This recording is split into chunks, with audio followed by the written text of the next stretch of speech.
Good morning, Bethel family. Thank you for those of us that joined us on our Palm Sunday service, where I had the opportunity to tell us about the Good Shepherd and one of the predictions of Jesus' death in the Gospel of John. This week is Holy Week, and for Christians all around the world, this has been a significant time period as we look and examine the Passion Week of Christ as he is approaching Golgotha to be crucified on the cross, which we celebrate on Good Friday, and we celebrate the resurrection on Easter Sunday.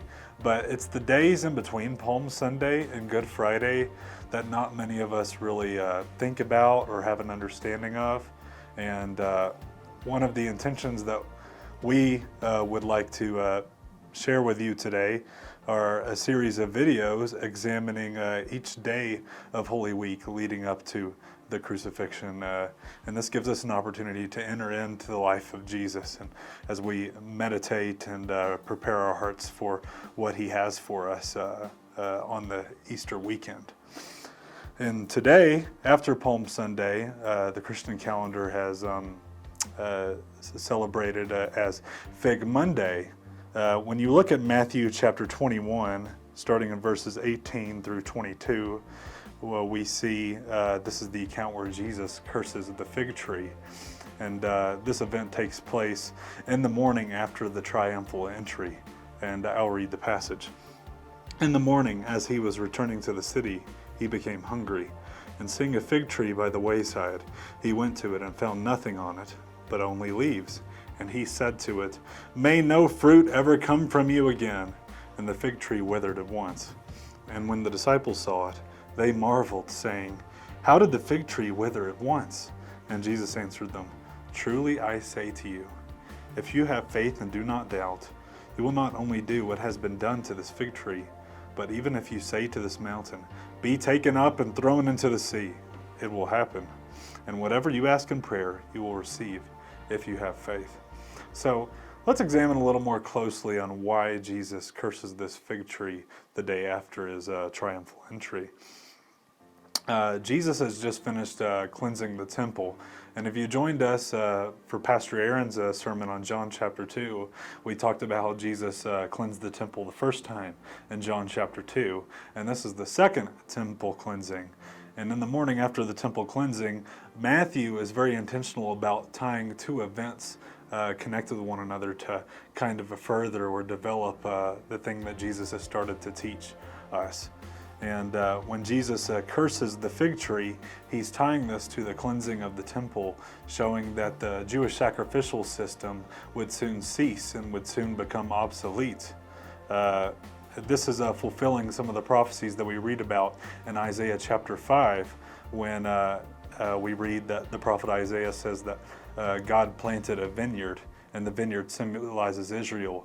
And when he comes to the vineyard to gather its fruit, the vineyard doesn't wield domesticated groups as the farmer expected, but it yielded wild grapes, and it did not bring forth a crop that the farmer expected.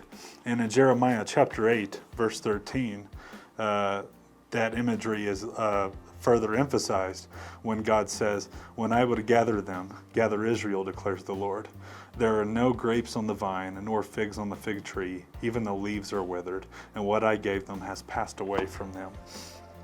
And what Jesus is doing is, when you look at the prophets in the Old Testament, they would usually do actions, or God would command them to do specific things and act out their prophecies and then give an explanation of what they were doing. These are called sign acts. And what Jesus does with the cursing of the fig tree here, it's a prophetic sign act, showing that Israel was a fruitful nation, but now it is no longer bearing fruit. And Jesus comes to this fig tree, and it's not bearing fruit. And the text says that it's not the season for bearing figs when we read the account in Mark. But Jesus comes up to the fig tree, and he's expecting a snack. And you might be thinking, why is Jesus expecting a snack if it's not the season for figs? When I went to Israel, I had the opportunity to go look at all of the biblical plants of the Bible in this one garden. And as I started learning a little bit about the fig tree from this Jewish woman, I asked her this question: why did Jesus curse this tree when it says he was looking for something to eat, when he knows it's not the season for figs? And she told me that every 3 or 4 years, fig trees in the spring, before they would bear figs, there were times where the fig tree would bear like a pre-fig, and it would be a snack for somebody to chew and eat from. And Jesus is going to the fig tree hoping that this pre-fig would be growing on the fig tree, but it's not producing this pre-fig, and he curses it. But the tree is filled with leaves and it looks like it's fruitful, but it doesn't have any fruit on it. And this is the situation that we see with Jesus and with the temple. They were not good stewards of what God had given them, and God is bringing judgment on the temple, and he's bringing judgment on Israel for being a fruitless nation and not believing the Messiah. And when the disciples see what Jesus does, they marveled at him, asking, "How did the fig tree wither up at once?" And Jesus then gives us a further illustration, talking about what we do in prayer. And if we ask God for things in faith and do not doubt, we will do things as Jesus' disciples, mightier than this fig tree. So when we face mountainous events in our life that seem impossible to move, Jesus tells us to pray, and that God is the one that can move and get us out of these mountainous events when it looks like there's no other way to get past this mountain, and that God will do exactly that for us. And that was just a short devotion that I wanted to share with you today as we celebrate and commemorate the life of Jesus on what is famously known as Fig Monday.